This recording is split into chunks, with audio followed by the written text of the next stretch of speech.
قومی اسمبلی میں وزیراعظم عمران خان اظہار خیال کر رہے ہیں۔ میں الائز کا بھی شکریہ ادا کرنا چاہتا ہوں کہ بڑی اسپیکولیشن تھی کہ کچھ بھی ہو سکتا ہے۔ بجٹ سے ایک رات پہلے کوئی ٹی وی اگر دیکھ رہا ہوتا تو سمجھتا کہ حکومت کی آخری دن ہے۔ لیکن میں اپنی خواتین کا خاص طور پہ شکریہ ادا کرنا چاہتا ہوں۔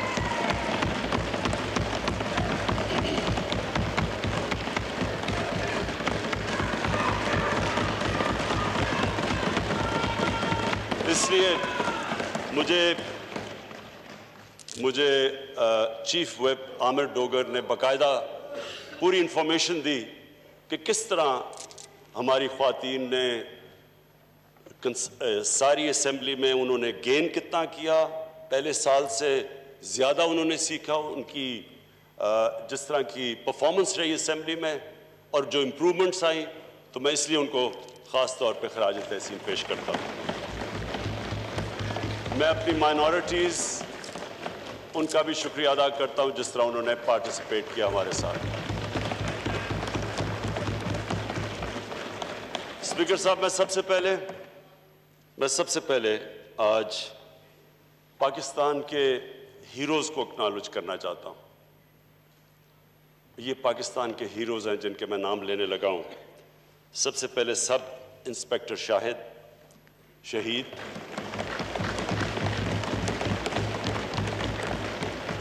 اور سٹاک ایکسچینج کے 3 سیکیورٹی گارڈز افتخار، خدا یار، حسن علی، اور مجھے افسوس سے کہنا پڑتا ہے کہ حسن علی، ان کی جو بہن کو پتہ چلا کہ وہ شہید ہو گئے تو ان کو بھی ہارٹ اٹیک ہوا اور وہ بھی اس دنیا سے نکل گئی۔ تو میں ان کو آج اس لیے خراج تحسین پیش کرتا ہوں کہ یہ بہت بڑا انہوں نے قربانیاں دے کے ہماری سیکیورٹی فورسز نے مقابلہ کر کے ایک بہت بڑا سانیہ جو کہ بڑی پلاننگ سے ہمارا ہمسایہ ملک ہندوستان پاکستان کو ڈی سٹیبلائز کرنے کے لیے انہوں نے بڑا پلان بنایا ہوا تھا۔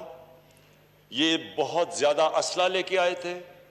ان کا صرف ایک ایم تھا کہ سٹاک ایکسچینج کے اندر جا کے اور وہاں ان کو ہاسٹیج رکھتے، اور جو ایک دفعہ ممبئی میں بہت بڑی دہشت گردی ہوئی تھی، بالکل اسی طرح کا پلان تھا کہ سٹاک ایکسچینج میں بھی یہ وہی کرتے، اسی طرح بے قصور لوگوں کو قتل کرتے اور ایک ملک میں ایک فضا بناتے انسٹیبلٹی کی، انسرٹنٹی کی۔ یہ پلان ہمیں کبھی کوئی شک نہیں کہ یہ ہندوستان سے ہوا ہے۔ پچھلے 2 مہینے سے میری کیبنٹ جانتی ہے، میرے کیبنٹ منسٹرز کے میں نے اپنی کیبنٹ منسٹرز کو بتایا ہوا ہے کہ ہماری جتنی بھی ایجنسیز ہیں ہائی الرٹ پہ تھیں۔ ہم نے کم از کم 4 بڑے جو اٹیمپٹس تھے دہشت گردی کے، ان کو ہم نے ہماری ایجنسیز، انٹیلیجنس ایجنسیز کی وجہ سے ہم نے پہلے ان کو پری ایمپٹ کر لیا، اور 2 اسلام آباد کے ارد گرد تھے۔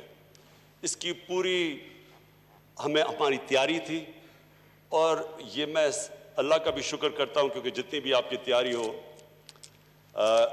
اس طرح کے کو پوری طرح آپ روک نہیں سکتے۔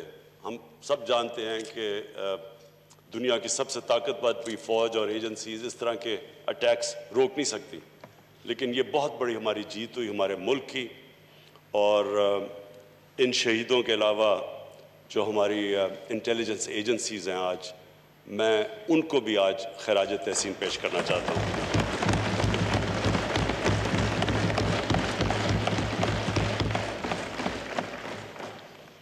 میں اس بجٹ سیشن میں بڑی تقریریں ہوئیں، ہر قسم کی اپوزیشن نے بھی تقریریں کی، اس کے اوپر میں بعد میں آؤں گا۔ اپنی جو میری فائنانس ٹیم تھی، میں جانتا ہوں کہ یہ کتنا مشکل بجٹ تھا۔ سمپلی میں آپ سب کے سامنے رکھتا ہوں کہ ہمارا ہوا کیا کہ ہم نے 5000 ارب روپیہ اکٹھا کرنا تھا، وہ ریوائز ہو کے ہمارا تھوڑا سا نیچے آ گیا 4900 ارب۔ یہ ہمارا ایف بی آر کا ٹارگٹ تھا، اور اس ٹارگٹ پہ ہم جا رہے تھے، 17% کلیکشن ہو رہی تھی، جو کہ 4-5 سال میں سب سے زیادہ کلیکشن تھی۔ جیسے کووڈ آیا اور اس کا جو لاک ڈاؤن کا جو اثرات ہوئے، اب وہ صرف پاکستان ہی نہیں، آپ ساری دنیا میں آپ دیکھ رہے ہیں کہ کس طرح کا دھماکہ ساری دنیا کی اکانومیز کے اوپر کس طرح کے اثرات آئے۔ تو ہماری جو ڈائریکٹ ہمیں نقصان ہوا کہ ہمارا جو ریوائز ٹارگٹ آیا، جو ہم نے 4,900 ارب اکٹھا کرنا تھا، وہ اب آ گیا 3,900 ارب، یعنی 1 ٹریلین روپیہ ہماری شارٹ فال آ گئی۔ یہ اب کی ہے شارٹ فال، یہ سمجھنا ہے آپ نے کہ یہ جو شارٹ فال ہے یہ ابھی تک کی ہے، کیونکہ اس وقت پوری طرح لاک ڈاؤن کا جو امپیکٹ ہے نہ ہم میجر کر سکتے ہیں، نہ دنیا میں کوئی ملک کر سکتا ہے، کیونکہ کبھی اس طرح کی چیز ہوئی نہیں کہ پورا طرح اکانومی بند کر دی جائے، لوگوں کو گھر میں بند کر دیا جائے، اس کا کوئی مثال نہیں ہے۔ تو اس کے جو اثرات ہیں ابھی تک پوری طرح لوگ نہیں سمجھ رہے، اور میں پھر اپنی ٹیم جو ہمیں بڑا تنقید ہوئی کہ جی کنفیوزڈ ہیں، ان کو پتہ نہیں کیا کر رہے ہیں، میں پھر سے اپنی ٹیم کا شکریہ ادا بھی کرتا ہوں اور خراج تحسین اس لیے پیش کرتا ہوں کہ ہم نے وہ لاک ڈاؤن نہیں کیا جو ہمارے پہ پریشر ڈالا جا رہا تھا۔ ہمیں سندھ سے ساری مثالیں آئیں، جی دیکھیں سندھ میں کتنا زبردست لاک ڈاؤن ہو گیا، آپ بھی کریں۔ میں اگر میری بات سنی جاتی، کیونکہ 80th امینڈمنٹ کے بعد صوبائی اٹانومی ہے، وہ اپنے فیصلے کرتے ہیں، میں کبھی بھی پھر بھی وہ بھی لاک ڈاؤن نہ کرتا جو کہ ہم نے کیا۔ میں پھر بھی کوشش کرتا کہ ہماری کنسٹرکشن چلتی رہتی، ہماری چھوٹی دکانیں، چھابڑی والے یہ چلتے رہتے، لیکن کیونکہ وہ ہم یورپ کو دیکھ رہے تھے تو یہاں بھی لوگ یورپ کو دیکھ کے جب انہوں نے لاک ڈاؤن کیا تو یہاں بھی شروع ہو گئے۔ ووہان سٹی کا چائنا میں انہوں نے دیکھا کہ انہوں نے لاک ڈاؤن کیا، یہاں بھی کر دیا۔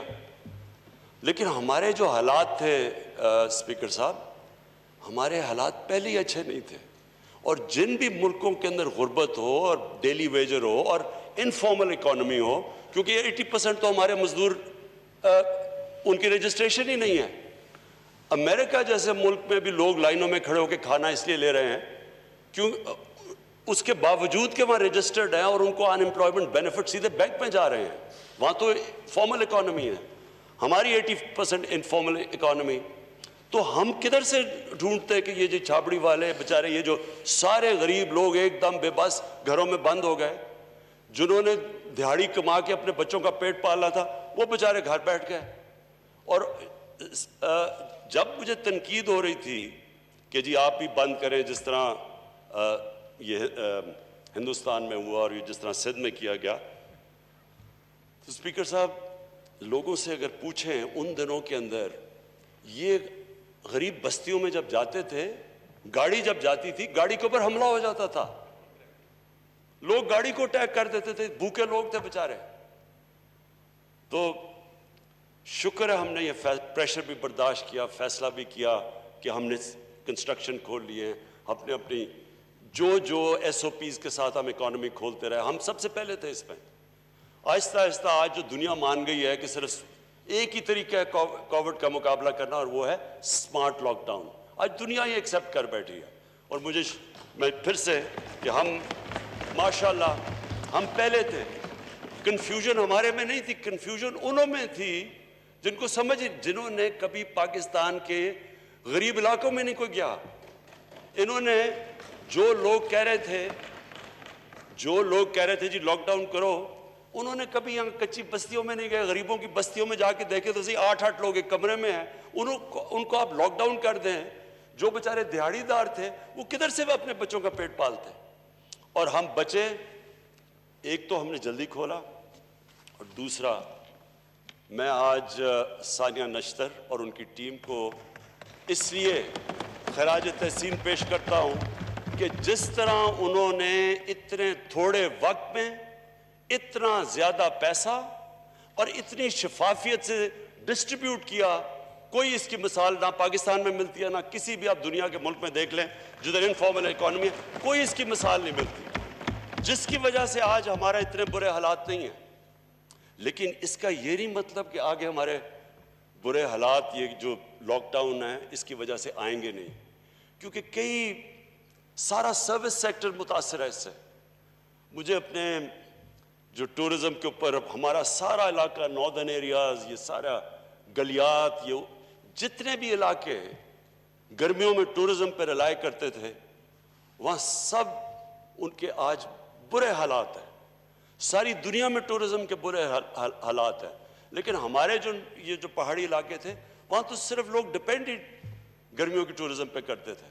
تو یہ سارا علاقہ آج متاثر ہے. ہمارے پرائیویٹ سکولز، جو چھوٹے پرائیویٹ سکولز، یہ سارے متاثر ہیں. ان کے دیہاتوں کے اندر جو چھوٹے چھوٹے سکول ایک دم جب بند کر دیا آپ نے سب کچھ، وہ سارے ٹیچرز بیچارے بے روزگار ہیں، ان کی روزی نہیں ہے. یعنی میں جس بڑوں کی بات نہیں کر رہا، پیسے والے لوگوں کو یہ اتنا فرق نہیں پڑا. ہمارے جیسے لوگوں کو آپ گھر میں بند کر دیں، ہمارا کیا جاتا ہے؟ سرکاری نوکر جن کو تنخواہیں مل رہی ہیں ان کو کتنا نقصان ہوگا. لیکن جو محنت کش لوگ بیچارے جو اپنے بچوں کا پیٹ پالتے تھے، ابھی تو وہ ایک تو اس سے بچے ہیں، لیکن ابھی بھی وہ کہتے ہیں نا not out of the woods. ابھی بھی ہم پوری طرح اپنی پارٹی میں گورنمنٹ بیٹھ کے سوچ رہے ہیں کہ ہم مزید اب ان کی کیسے مدد کریں، کیونکہ 12,000 روپے وہ تو خرچ ہو گئے ہوں گے. تو اس کے لیے وہ بھی ابھی ہم پلان کریں. لیکن میں کہہ یہ رہا ہوں کہ جب آپ کے پاس وہ حالات ہوں کہ 1,000 ارب روپے کی شارٹ فال آ جائے، اور پھر ایک اکانومی کے بہت بڑا علاقہ جس میں ہر سیکٹر، ریسٹورنٹس ہیں، یہ شادی گاہ ہیں، یہ سارا سروس سیکٹر متاثر. اسمال اینڈ میڈیم انڈسٹری جو بیک بون ہوتی ہے اکانومی کی، ساری دنیا کے اندر اسمال اور میڈیم انڈسٹری اس وقت سب سے بڑی افیکٹڈ ہے. جو چھوٹے چھوٹے کاروبار تھے اب ان کے پاس ان کی چیزیں نہیں بک رہی، ان کے کاروبار، یعنی ایک بہت بڑا اس وقت جھٹکا پڑا ہوا ہے ہمارے لوگوں کے اوپر. لوگ مشکل میں ہیں. ہم بچ ایسے اس طرح بھی گئے کہ ہم نے اپنے ایگریکلچر سیکٹر کو اس طرح نہیں کیا. اور ملکوں کے اندر تو مہنگائی، یہ کھانے پینے کی چیزیں بہت مہنگی ہو گئی ہیں، گورنمنٹ سبسیڈائز کر رہی ہے. کہنے کا مقصد یہ ہے میرا کہ ہمارے پاس اب ایک اور چیلنج ہے آگے. چیلنج یہ ہے کہ ہمیں اب پاکستان کو یہ جو اگلے حالات ہیں، جو پھر سے میں کہتا ہوں کہ ابھی ہم نہیں بتا سکتے کہ یہ آگے کب تک ہماری ٹیکس کلیکشن گین کرے گی، کب تک ہمارے یہ جو اتنے زیادہ لوگ متاثر ہیں ان کو ہم نے کیسے ہیلپ کرنا ہے. بڑے زبردست پیکیجز ہم نے دیے ہیں. حماد اظہر نے انڈسٹری میں انہوں نے بڑی محنت کر کے ساروں کنسلٹ کر کے ان کو چھوٹ دی ہے، ان کی مدد کی ہے. لیکن پھر بھی یہ کانسٹنٹ اب چیلنج رہے گا کہ ایک اکانومی جو بری طرح پہلے مشکل سے اوپر آ رہی تھی ایک ریسیشن سے، اس کے لیے ابھی بھی ہمارے اوپر بہت بڑا چیلنج ہے. اس چیلنج کے اندر میں ایک چارلز ڈکن کی سیئنگ ہے کہ it was the worst of times and it was the best of times. ایک طرح تو worst of times ہے، لیکن اگر ہم نے اس کو best of times بنانا ہے تو وہ جو ہم اب پلان کر رہے ہیں وہ ہمیں کرنا پڑے گا. اور وہ کیا ہے؟ وہ گورنمنٹ کے ادارے جو اس وقت وہ پیسہ جو ہمیں تعلیم اور صحت اور صاف پانی میں اور غریب کسانوں کے اوپر خرچ کرنا چاہیے، ہسپتالوں پہ، وہ پیسہ ایک بہت بڑا اس کا گورنمنٹ کارپوریشنز، یہ جو لاس میکنگ گورنمنٹ کارپوریشنز ہیں ان میں جا رہا ہے، جس میں پاور سیکٹر ایک سب سے بڑا اس ملک کے اوپر عذاب بنا ہوا ہے. اس میں آپ کو یہ بتا دوں کہ میں پھر سے یہ ریپیٹ کرتا ہوں کہ یہ پاور سیکٹر کا جو سارا قرضہ، یہ جو سارے کانٹریکٹ، یہ سارے ہمارے سے پہلے کیا، انہیرٹ کیا ہم، یہ ہمیں ملا ان پچھلی 10 سالوں کے اندر. اب وہ اس سیکٹر کو ٹھیک کرنے کے لیے ٹنکرنگ ود دا سسٹم نہیں ہو سکتا. چھوٹے چھوٹے چینجز ہی، اس میں بڑے ڈراسٹک چینجز کرنے پڑیں گے. تو میں آج یہاں آپ کو کھڑا ہو کے یہ کہہ رہا ہوں کہ ہم تیار ہیں اب اس ڈراسٹک چینجز کے لیے. جب بھی آپ چینجز کریں گے کسی سیکٹر کے اندر، جو لوگ ایک کرپٹ نظام سے فائدہ اٹھاتے ہیں، جن کو سٹیٹس کو کہتا ہے، وہ ریزسٹ کرے گا. لیکن اس گورنمنٹ کی اب وہ ہمارے پاس چوائس نہیں رہ گئی کہ ہم جب بھی ہم چینج کریں گے. مثلا پی آئی اے میں, اب پی آئی اے کے اندر دیکھیں یہ جو ہوا ہے, یہ جو چیزیں سامنے آئی ہیں, یہ وہ ایئر لائن تھی جو دنیا کی, ہماری زندگی میں دنیا کی ٹاپ ایئر لائن تھی, فخر ہوتا تھا پی آئی اے میں جا کے. تو یہ ایسے نہیں پہنچی ادھر, اس کے اندر باقاعدہ مافیاز بیٹھے ہوئے ہیں. پتہ نہیں سرور خان نے آپ کو اس اپنی تقریر میں بتایا نہیں. اسپیکر صاحب, 11 سالوں کے اندر 10 چیف ایگزیکٹو پی آئی اے کے ہٹائے گئے ہیں. پی آئی اے کے اندر سے کیسز کر کے ان کو ہٹایا گیا. 10 چیف ایگزیکٹو 11 سالوں میں. ہم نے جو یہ جو ابھی جو ہمارے چیئرمین ہیں اس وقت پی آئی اے کے, 5 مہینے انہوں نے کیس کر کے ان کو گھر بٹھا دیا جب فائنلی کیس جیتا گیا. یعنی میں سمپلی بات کرتا ہوں, کون سا دنیا کا ادارہ چل سکتا ہے جدھر 11 سالوں میں 10 ان کے ہیڈز بدل جائیں. آپ نے اگر میں کیونکہ میرا تجربہ ہے, ایک کرکٹ ٹیم کو بھی تباہ کرنا ہو, اس کے 10 کیپٹن بدل دے 11 سال میں, وہی بیٹھ جائے گی. کوئی بھی دنیا میں ادارہ نہیں چل سکتا. تو یہ پورے مافیاز بیٹھے ہیں, اور ان کو میں آج اپنی قوم کے سامنے کہہ رہا ہوں کہ جب تک ہم اب یہ ریفارم نہیں کریں گے, یہ پاکستان کی ناگزیر ہو چکی ہیں. یہ ہمارے لیے اب آپشن نہیں ہے کہ فلانا سٹرائک کر دے گا جی, وہ فلانے مل کے آپ کے آ جائیں گے جی, گھر آ جائیں گے جی, آپ مان جائیں باتیں. یا یہ ملک جدھر آج ہے, ہمیں یہ ریفارم سارے ادارے, اور میں اداروں کا بات یعنی پاور سیکٹر کے اندر جو ادارے ہیں, پی آئی اے, ریلویز, یہ سارے لاسز ہیں. سٹیل مل کا 8 ارب روپیہ سٹیل مل میں سرپلس پڑا تھا 2008 میں. یہ بڑا کارنامہ ہے کہ اس کے اوپر آج 250 ارب روپے کا قرضہ چڑھ چکا ہے. پچھلے ہم جب سے بند پڑی ہے سٹیل مل, جو کہ نون لیگ کے دور میں تھی, ہم نے 34 ارب صرف بند سٹیل مل میں سیلریز میں دے چکے ہیں. 9,000 لوگوں کو ایک بند مل میں رکھنے کے لیے 34 ارب روپیہ. ایک وہ قوم جس کے پاس پہلی قرضوں پہ ہم گزارا کر رہے ہیں, پہلی سود دے رہے ہیں. سود یہ کہ, یہ پھر سے میں ریپیٹ کرتا ہوں, ہمیں جب گورنمنٹ ملی تو پہلے سال جتنا ہم نے ٹیکس اکٹھا کیا 4,000 ارب, 2,000 ارب اس میں سے سود دینا پڑا جو پچھلی گورنمنٹ نے قرضے لیے ہوئے تھے. تو اس مقروض ملک کے اندر آپ یہ سوچیں کہ ہم یہ اربوں روپیہ دے رہے ہیں بند مل پہ, اور پھر وہی کھڑے وہ جنہوں نے اس مل کا, جس پیپلز پارٹی کے دور میں اس کا 8 ارب سرپلس سے جو اس کا دیوالیہ نکلا تھا, وہ آگے سے کہہ رہے ہیں جی مزدوروں کو نہیں ہٹا رہا, کیونکہ انہوں نے اندر گھسائے ہوئے ہیں. پولیٹیکل بھرتیاں کر کے ان کو تباہ کیا, پی آئی اے کو تباہ کیا, اس کو کیا, پاور سیکٹر کو کیا. اب یا تو ہم ریفارم ہوں, یہاں میں آج ساری اپنی قوم کے سامنے کہہ رہا ہوں کہ جب تک ہم اب ان اداروں کو ٹھیک نہیں کرتے, اور ان کے اندر جو مافیاز بیٹھے ہیں ان کو ٹیک آن نہیں کرتے, ہم یہ میں بجائے بیسٹ آف ٹائمز اگر ہم نے ٹھیک کر دیا تو یہ ہمارے بہترین ٹائم آ جائے گا, آگے اچھا وقت ہے. اگر نہیں کرتے اب یہ کمپاؤنڈ کرے گا, یہ اور ہمیں نیچے لے جائے گا. سو کہنے کا مقصد یہ کہ جیسے ہم چل رہے تھے ویسے اب آگے نہیں چل سکتے. یا ہم ریفارم کریں گے اور یا پھر ہم ایک برے وقت کا سامنا کریں گے. میں بھولنا نہیں چاہتا, کیونکہ لاسٹ ٹائم میرے دل میں مینشن کرنا چاہتا تھا اس چیز کو. کارٹلز, مونوپلیز بنی ہوئی ہیں. ایک تو مافیاز بیٹھے ہوئے ہیں اداروں کے اندر, ایک بڑے بڑے کارٹلز بنے ہوئے ہیں جس طرح کا شوگر کارٹل. اب شوگر کارٹل, اس کے اندر جتنی بھی چیزیں سامنے آئی انکوائری کے اندر, اس میں کیا نظر آ رہا ہے کہ تھوڑے سے لوگ پیسہ بنا رہے ہیں, یعنی ونڈ فال پروفٹس بنا رہے ہیں. میں پھر واضح کر دوں کہ یہ ملک کی فیوچر ہے, ہم انڈسٹریلائز کریں. اس ملک کی فیوچر ہے کہ ہم اپنی بزنسز کو پروموٹ کریں. اس ملک کی فیوچر ہے اپنے ایگریکلچر کو پروموٹ کریں. ہم چاہتے ہیں کہ پیسے بنائے جائیں, ہمارا کسان پیسہ بنائے, ہماری بزنسز پیسے بنائیں, ہماری انڈسٹری پیسہ بنائے. لیکن وہ ایک معاشرے کے اندر اپنا فرض تو پورا کریں, ٹیکس تو دیں. جب آپ پیسے بناتے ہیں, معاشرہ چلتا ہے. ساری دنیا کے اندر جو کامیاب معاشرے ہیں وہ چلتے ہیں کہ لوگ پیسہ بناتے ہیں, وہ ٹیکس دیتے ہیں, وہ ٹیکس آپ اپنی عوام پہ خرچ کرتے ہیں, ان کی تعلیم پہ, صحت پہ. اس طرح ایک معاشرہ چلتا ہے.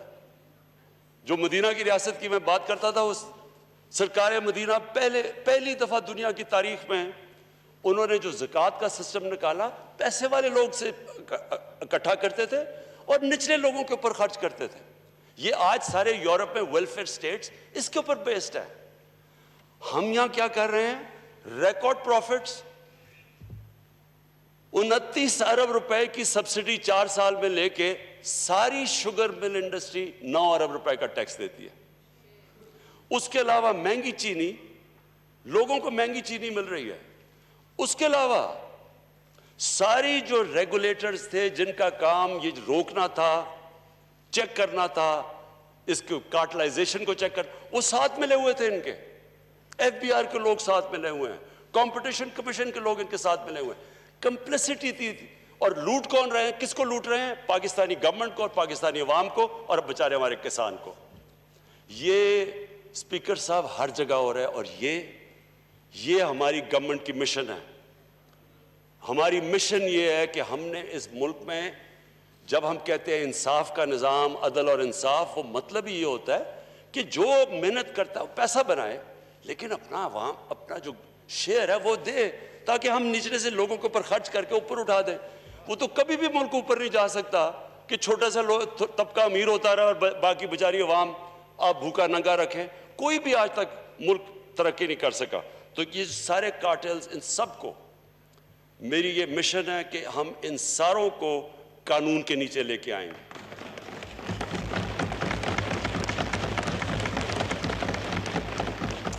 یہ سارے جتنے بھی بڑے بڑی مونوپلیز, کارٹلز, مافیاز, یہ کبھی بھی نہیں چل سکتے تھے جب تک ان کو گورنمنٹس ان کو پیٹرنائز نہ کرتی, حکومتیں ان کو پیٹرنائز کرتی تھی.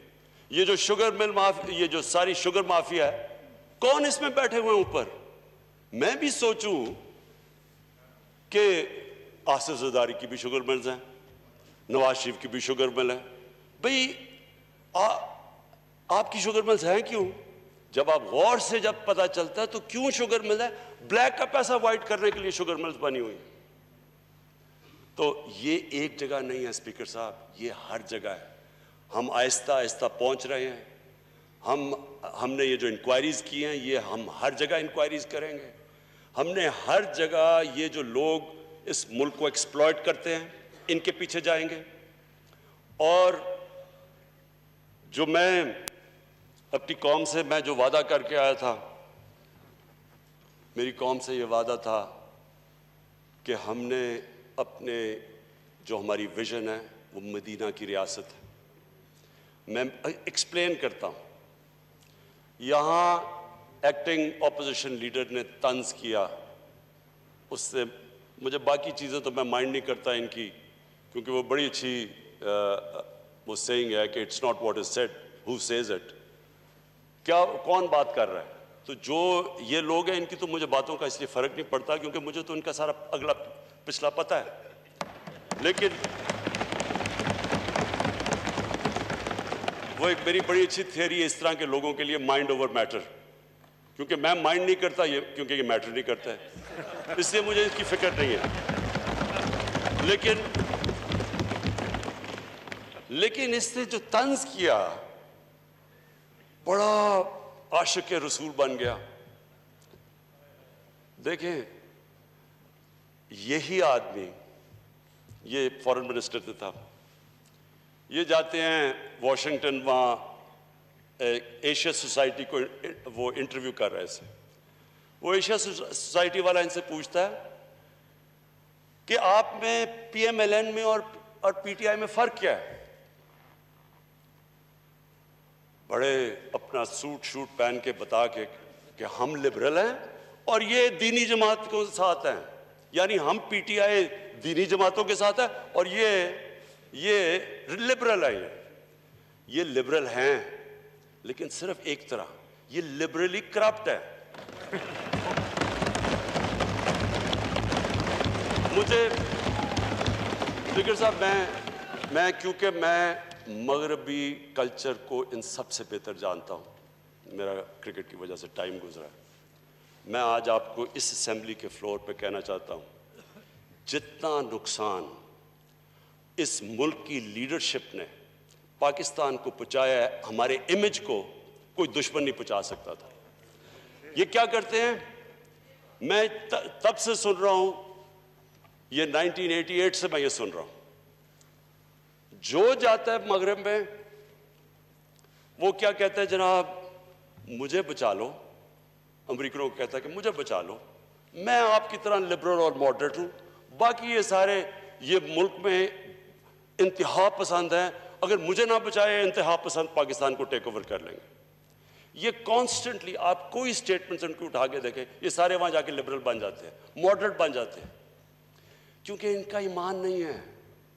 میں نے جتنی آپ ایک میری سٹیٹمنٹ اٹھا کے دیکھ لیں، واشنگٹن میں، ڈیوس میں، نیو یارک میں، یونائٹڈ نیشنز جنرل اسمبلی میں نے ہر جگہ کہا کہ میری ویژن ہے پاکستان کو ایک مدینہ کی ریاست کے اصولوں پہ کھڑا کرنا۔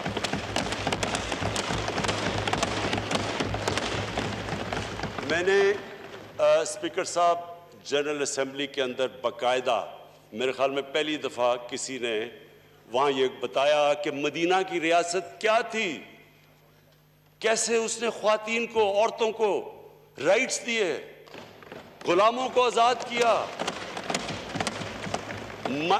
مائنورٹیز کو ایکول سٹیٹس دیا، برابر کے شہری بنایا۔ کہ ادھر میں نے بتایا کہ یہودی کیس جیت جاتا ہے، حضرت علی رضی اللہ تعالیٰ ان کا کیا مقام تھا اسلام میں اور کیا ہے، ان سے وہ کیس ہار جاتے ہیں یہودی سے۔ یہ تھا انصاف کا وہ نظام، یہ ایکوالٹی تھی، یہ رول آف لا تھا۔ اور وہاں مدینہ کی ریاست کی سب سے بڑی چیز یہ تھی کہ انسانیت تھی، وہاں پہلی ویلفیئر سٹیٹ تھی۔ آخری خطبے میں ہمارے نبی محمد صلی اللہ علیہ وسلم آخری خطبے پہ کھڑے ہو کے کہتے ہیں کہ سب انسان برابر ہے، کوئی ریس، جو بھی مرضی آپ کا رنگ ہو، سب انسان حضرت آدم کی اولاد ہے۔ آج آپ امریکہ میں دیکھیں جو بیچارے افریقن امریکن سے جس طرح بیچارے وہ سڑکوں پہ نکلے ہوئے ہیں، آج تک ان کو وہ نہیں کیا جو 1500 سال پہلے ہمارے نبی صلی اللہ علیہ وسلم نے ریسزم کے خلاف بات کی تھی۔ ایک ماڈرن سٹیٹ تھی جو ماڈرن پرنسپلز پہ تھی۔ اور میں بار بار ایک چیز کہتا ہوں، اللہ نے ہمیں قرآن میں حکم دیا کہ ہمارے نبی صلی اللہ علیہ وسلم کی سنت پہ چلو۔ وہ کس لیے کہا ہے؟ ہماری بہتری کے لیے۔ جو انسان ان کی سنت پہ چلے گا وہ آٹومیٹکلی اوپر چلا جائے گا، اور جو قوم مدینہ کی ریاست پہ اصولوں پہ چلے گی وہ اٹھ جائے گی، چاہے وہ مسلمان نہ بھی ہوں۔ آج جو محمد عبدو نے، ایک بہت بڑا ایک اسکالر تھا، وہ جب یورپ گیا پہلی دفعہ آج سے 100 سال پہلے، تو جب وہ واپس آیا مصر میں، تو اس نے بڑی زبردست بات کی۔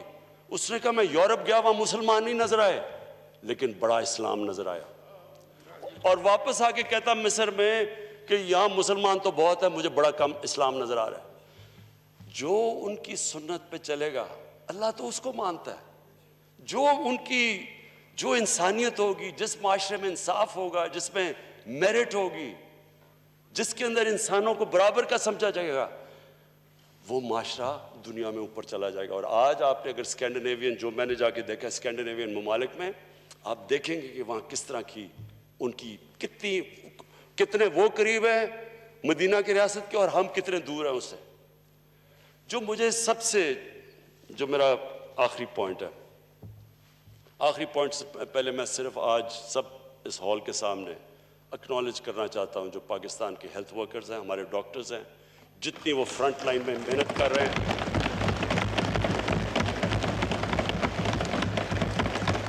مجھے پتہ ہے وہ کس پریشر میں کام کر رہے ہیں، مجھے یہ پورا احساس ہے۔ ہم تو انشاءاللہ ہماری گورنمنٹ کا پوری طرح ہم جو کر سکتے ہیں ان کے لیے بیکنگ کریں گے، لیکن ان کو اصل میں تو ان کو ریوارڈ اللہ دے گا، کیونکہ یہ جہاد ہے، یہ اصل جہاد ہے جو وہ آج پاکستان کے ہاسپٹل میں کریں۔ میرا آخری پوائنٹ اسپیکر صاحب وہ یہ کہ دیکھیں، جو مدینہ کی ریاست میں ہمارے نبی صلی اللہ علیہ وسلم نے کیا، انہوں نے لوگوں کی اخلاقیات اٹھا دی، انہوں نے لوگوں کا جو مورل سٹینڈرڈز تھے وہ اٹھا کے اوپر لے گئے۔ وہی قوم تھی وہ بدل گئی، انہوں نے اپنی مثال سے لوگوں کو چینج کر دیا۔ قرآن کی آیت ہے کہ میں کبھی کسی قوم کی حالت نہیں بدلتا جب تک وہ قوم خود اپنی حالت بدلنے کی کوشش نہ کرے۔ انہوں نے جو ان کا کیریکٹر تھا اس سے اپنی مثال سے قوم کو بدلا۔ جو وہ قوم بنی، انڈونیشیا اور ملیشیا کے اندر کوئی مسلمان فوج نہیں گئی، صرف مسلمان تاجر گئے، کئی صوفی حضرات گئے۔ ان کے کیریکٹر کو دیکھ کے لوگ مسلمان ہو گئے۔ ان کے کیریکٹر ایسے تھے کہ وہ ناپ تول میں کوئی خیانت نہیں کرتے تھے، وہ کوئی کسی قسم کا دھوکہ نہیں دیتے تھے۔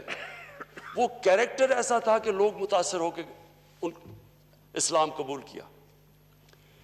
پاکستان میں جو سب سے زیادہ ظلم کیا ہے یہ 30 سال کی پولیٹکس میں، انہوں نے ہماری موریلٹی ختم کر دی، انہوں نے ہماری اخلاقیات ختم کر دی۔ اور میں اس آدمی کی اب بات کرتا ہوں جو یہاں اپنے آپ کو ڈیموکریٹ کہتا ہے۔ یہاں نواز شریف تقریر کر رہا تھا، یہ ادھر بیٹھا ہوا تھا۔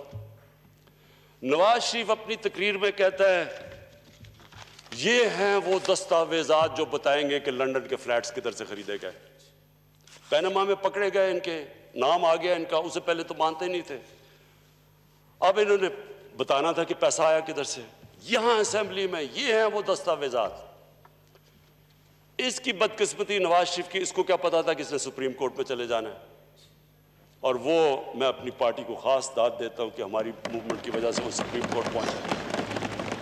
اب جب سپریم کورٹ پہنچ گئے تو پتا چلا کہ یہ دستاویز تو فیک تھے، یہ تو جعلی تھے، اور سپریم کورٹ میں پکڑے جانا تھا۔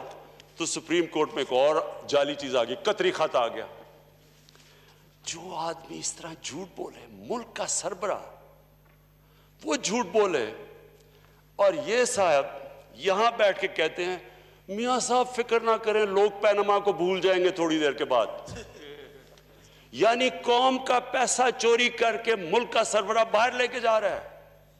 جو پیسہ غریبوں کا، جو اسکولوں پہ ہسپتالوں پہ خرچ ہونا ہے، وہ ملک کا پرائم منسٹر چوری کر کے باہر لے کے جا رہا ہے۔ اور یہ صاحب، یہ جو اپنے آپ کو ڈیموکریٹ کہتے ہیں کہ میاں صاحب فکر نہ کریں، آپ جتنا مرضی لوٹیں، ہم آپ کے ساتھ کھڑے ہیں۔ یہ ڈیموکریٹس نہیں ہیں اسپیکر صاحب، ہم ان کو ڈگنیفائی کرتے ہیں، ان کو ڈیموکریٹس کہہ کے۔ انہوں نے ہماری موریلٹی ختم کر دی ہے اس ملک کی۔ ان کو ہم جب اتنی تقریریں سنتے ہیں، وہ لوگ جن کے اوپر کرپشن کے کیسز، جو کرپٹ لوگوں کو ڈیفینڈ کرتے ہیں، وہ کنوکٹ ہو گیا پاکستان کے سپریم کورٹ سے، یہ کہتا ہے جی میرا وہ لیڈر ہے۔ تو یہ بچے جو ہمارے دیکھ رہے ہوں گے، ان کو کیا کوئی اچھے اور برے کی تمیز نہیں پتہ چلے گی۔ وہ مولانا رومی کی سیئنگ ہے کہ قوم مرتی تب ہے جب وہ اچھے اور برے کی تمیز ختم کرتی ہے۔ مورلی یہ قوم جب مرتی ہے، قوم مر جاتی ہے۔ وہ تماشے دیکھیں، کسی کے وہ فیک اکاؤنٹس ہے، ویان علی کا اور ادھر بلاول کے صاحب کا ایک ہی فیک اکاؤنٹ سے پیسے، میں جواب دہ ہی نہیں ہوں، وہ نیب میں بلاؤ میں جاتا ہی نہیں ہوں۔ یا اور دیکھیں، ایک 22 کروڑ کا ملک کا پرائم منسٹر ایک نوکری کر رہا ہے کسی دبئی کی کمپنی کے لیے۔ یہ کبھی جمہوریت میں تو خیر یہ تصور ہے ہی نہیں، کسی بنانا ریپبلک میں بھی مجھے اس کی مثال دے دیں۔ اور وہ جو کہہ رہے ہیں کہ میرا لیڈر ہے، وہ ملک کا defence minister, foreign minister, water and park minister, وہ دبئی کی 5 سال دبئی کی کمپنی سے 15-20 لاکھ روپیہ لے رہا ہے مہینے کی تنخواہ۔ اس کا کوئی تصور ہے؟ یعنی میں کسی بھی ڈیموکریسی کے اندر یہ کچھ سوچ بھی نہیں سکتا کہ یہ ایک ملک سے ہو سکتا ہے۔ کوئی دیتا ہے کسی کو، اچھا اگلی بات، کوئی کسی کو